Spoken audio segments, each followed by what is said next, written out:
체감할 수 있는 새만금의 변화는 언제쯤인지. 혹시 공항건설 지원 등으로 인해 사실 대규모 개발 사업을 하는 데 있어서 환경 문제는 꽤나 큰 이슈였고 상당히 어려운 질문인데요. 아이, 상당히 핫하고 센 질문인데요. 어?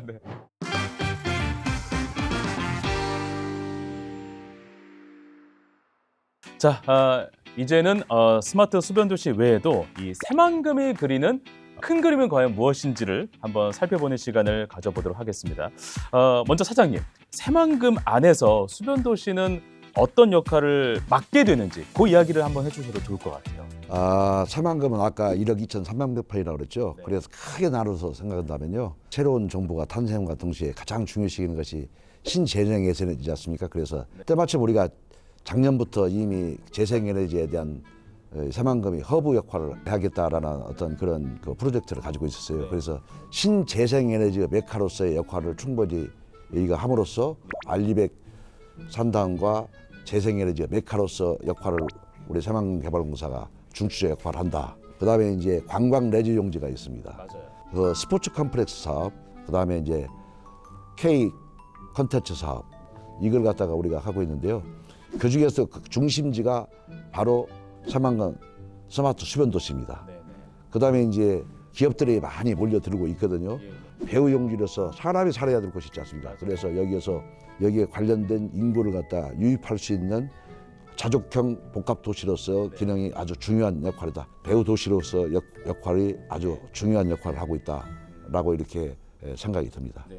교수님도 학자시니까 뭐 여러 가지 사례들을 또 많이 갖고 계실 것 같은데 이렇게 그 새만금 수변도시처럼 그 수변도시 하나만 있는 것이 아니라 여러 가지 용지들이 많이 있는 한 묶음으로 새만금으로 엮여져 있는 곳이 세계적으로 많이 있는지 이 수변도시는 새만금 안에서 또 어떤 역할을 하고 어떤 그림이어야 하는지도 한번 이야기해 주시면 좋을 것 같아요. 전 세계적으로 다시 도시를 만들어가는 데 있어서 가장 중요한 키워드가 세 가지인데요. 하나가 자족 기능이고요. 하나가 친환경이고 이제 세 번째가 에너지 확보입니다. 그런데 이 세 가지를 기존에 다 자리매김했던 기존 도시들을 보면 여기는 산업도시가 있고 옆에는 거주용 도시가 있고 이게 구분이 돼 있어요. 그러다 보니까 이 자체만으로도 비환경적인 요소가 되는 게 출퇴근하려고 다들 차를 끌고 엄청나게 왔다 갔다 하고 정주 여건도 그 산업단지에서 나오는 것들로 인한 여러 가지 뭐 부산물로 인해서 뭐 쾌적한 환경이 아니기도 하고 이런 불편함이 너무 많은 거예요. 이제는 어떤 형태가 제일 원해지는 형태냐면 내가 직주 근접성, 그래서 사는 곳과 직장도 근처에 있는 이런 자족 기능이 있는 도시가 새로 필요하게 된 거고요. 그런데 이 자족 기능이 있는 도시가 필요한 여러 가지 전력 소모가 예전보다 훨씬 이게 10배도 아니라 100배도 넘게 될 것 같아요. 왜냐하면 업무를 보거나 도시에서 어떤 생산을 하거나 도시를 운영하는데 제일 많이 필요한 게 데이터로 도시 상황의 변화를 수집해서 AI가 그걸 분석한 다음에 다시 그걸 현장에 뿌려줘야 되거든요. 이 AI는요, 우리 사람에 비해서 전력을 너무 많이 사용하게 됩니다. 그러면 이렇게 많은 전력이 이제 도시 곳곳에서 필요해지고 공장 곳곳에서 필요해지는 상황에서 이 전력을 어떻게 뒷감당할 거냐. 그것도 친환경적인 전력으로. 그런데 그것에 대한 삼박자를 다 구비할 수 있는 그림을 그리고 있는 곳들 중에 하나가 새만금인 거예요. 대형 태양광 패널로 친환경 단지를 조성할 수 있고 에너지 코스트를 제로에 가깝게끔 설정할 수도 있는 환경이 여기 새만금에는 저는 기대되고 있는 요소입니다.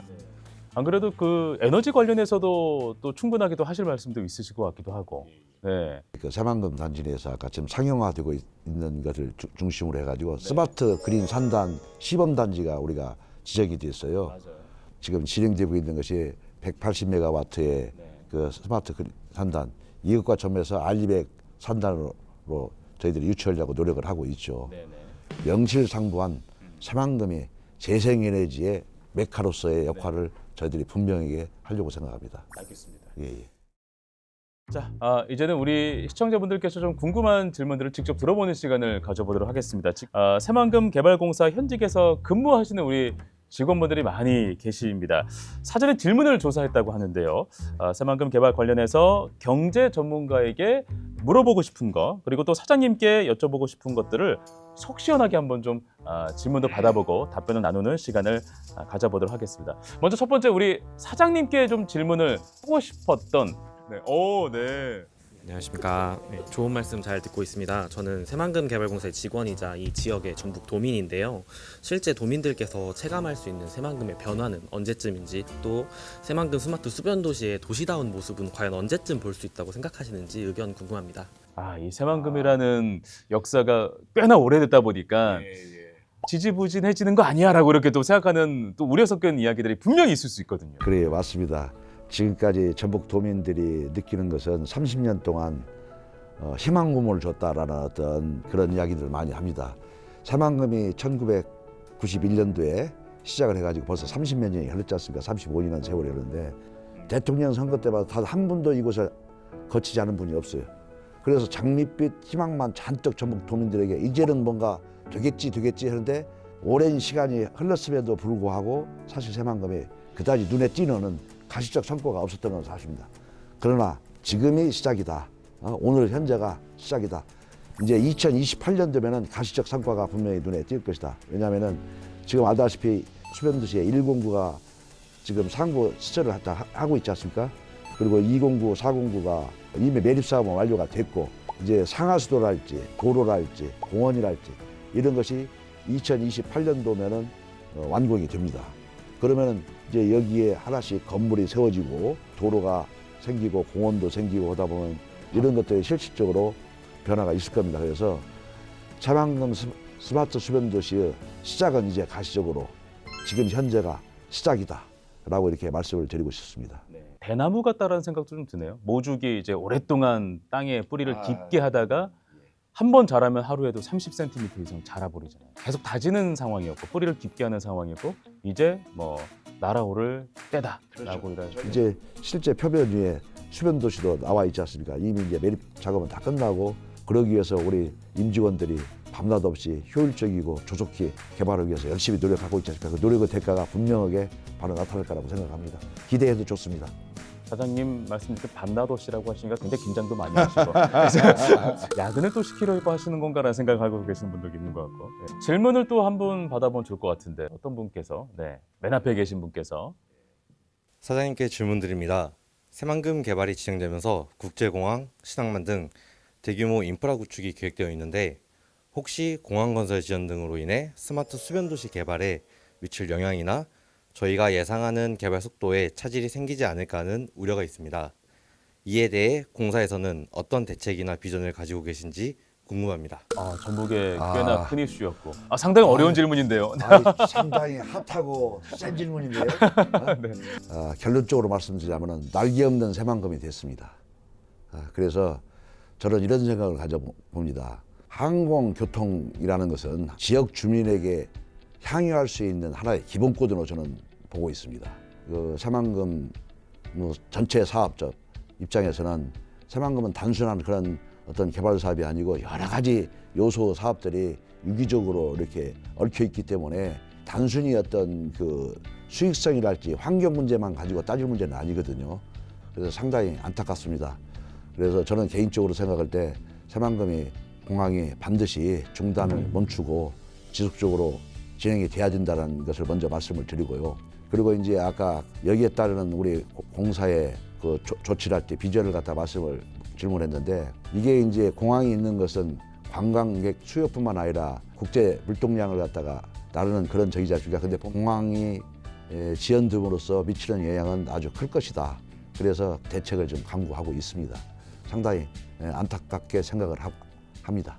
공사 입장에서 안타깝지만 그래도 항만이라는 것이 또 있기 때문에 다른 인프라를 충분히 좀 활용하면서 또 모색해 보는 것도 중요할 것 같네요. 우리 교수님께 또 질문하실 분도 계시죠? 손 한번 들어볼까요? 네, 맨 뒤에서. 교수님께 좀 여쭤보겠습니다. 새만금은 재생에너지 발전 사업이라든지 알리백 산업단지 등 친환경 개발을 강조하고 있는데요.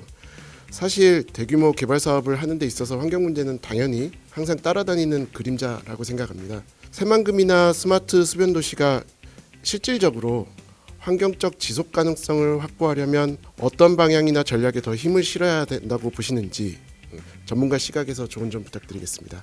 네, 중요한 질문이죠. 제가 중국의 사례를 가지고 말씀드리면 좋을 것 같습니다. 중국의 그 내몽골 지역에 가까이 가는 지역에 새로 조성되는 산업단지의 현수막 같은 걸 봤어요.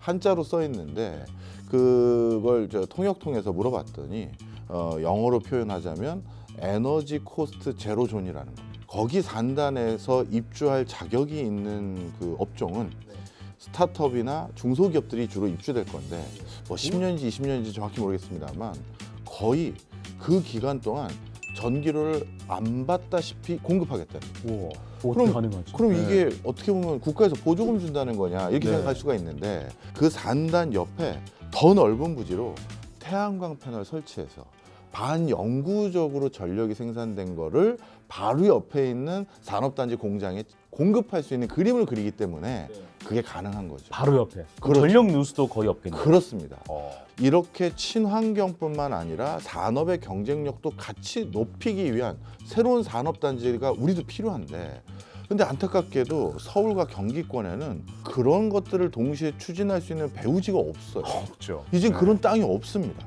더 정확히 말하면 그럴 수 있는 땅 중에 새만금 정도가 그런 정도의 어마어마한 부지를 아직 확보하고 있는 유일한 곳입니다. 이제 중국까지 친환경적인 물건을 만들 수 있는 환경적인 그 요건을 갖추면 전 세계 물건 팔 때 전부 이걸 규제로 삼을 거예요. 친환경 요건 못 갖췄네요. 아 그럼 우리 안 받아. 이게 명분이 너무 좋거든요. 예. 자, 우리 교수님께 또 질문하실 분 또 한 번 받겠습니다. 좀 좋을 것 같은데. 네.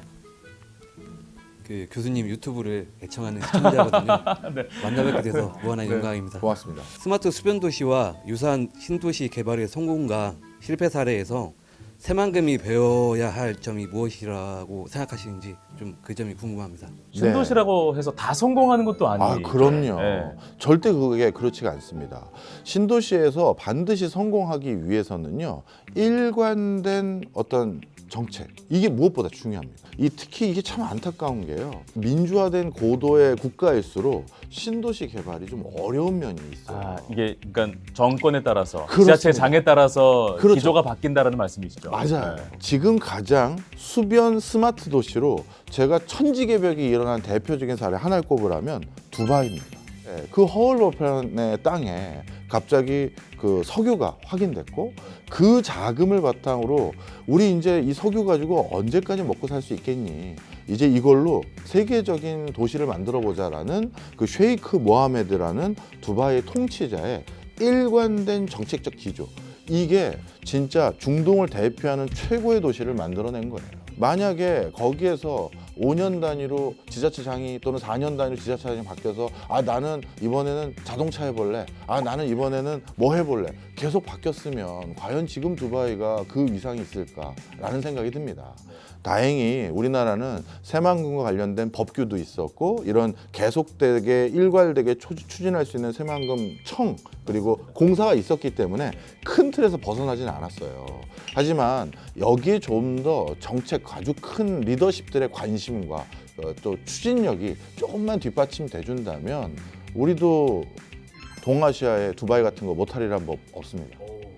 알겠습니다. 오늘 두 분의 이야기를 듣고 나니까 정말 이 새만금과 또 수변도시가 갖고 있는 잠재력 그리고 또 상상력이 굉장하구나라는 생각이 들었습니다.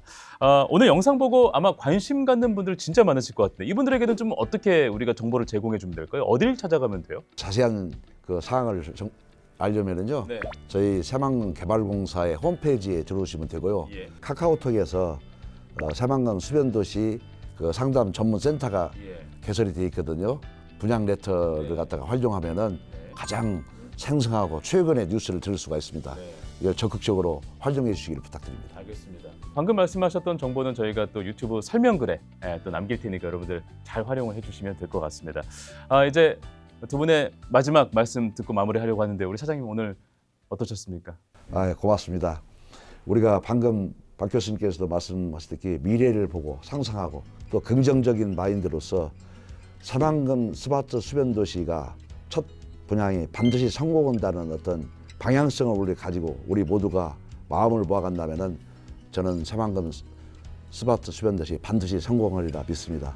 국민 여러분의 많은 관심과 조언 부탁드립니다. 알겠습니다. 감사합니다. 네. 교수님도 이렇게 서울에서부터 새만금 개발공사까지 오늘 먼 길 또 오셨는데 오늘 또 어떠셨는지. 예, 중요한 사업에 이렇게 저도 일조할 수 있는 기회를 작은아마 주셔서 다시 한번 감사드리다고 말씀드리고요.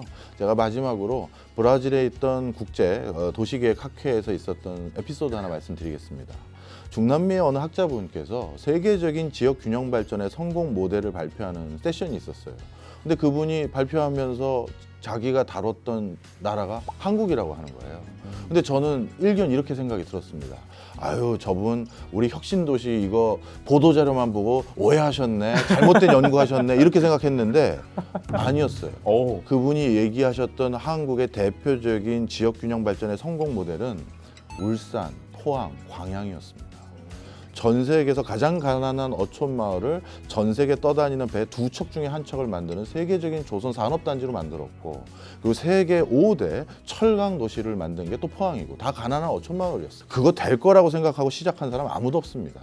지금 다시 한번 그 기적이 새만금에서 이루어지길 간절히 희망합니다. 네, 고맙습니다. 네, 알겠습니다. 네. 자, 오늘 두 분 모시고 오늘 멋진 이야기를 나눴는데요. 두 분께 우리가 다시 한번 수고하셨다고 우리가 박수 한번 보내드리면 어떻게? 네. 고맙습니다. 저도 오늘 대화를 듣는 도중에 정말 흥미진진하게 새만금의 미래를 그려볼 수 있었던 시간이었던 것 같습니다. 오늘 방금 전에 우리 사장님께서 알려드린 이 새만금 개발공사 홈페이지와 또 카톡 채널을 통해서 더 많은 정보 여러분께서 얻어가셨으면 좋겠습니다. 자, 그러면 오늘 대답은 여기서 모두 마무리하도록 하겠습니다. 지금까지 아나운서 이충훈이었습니다. 고맙습니다. 수고하셨습니다. 네, 감사합니다. 고맙습니다. 네. 아유, 멀리까지 오기까지. 아이고, 고맙습니다. 고맙습니다. 고맙습니다. 고맙습니다.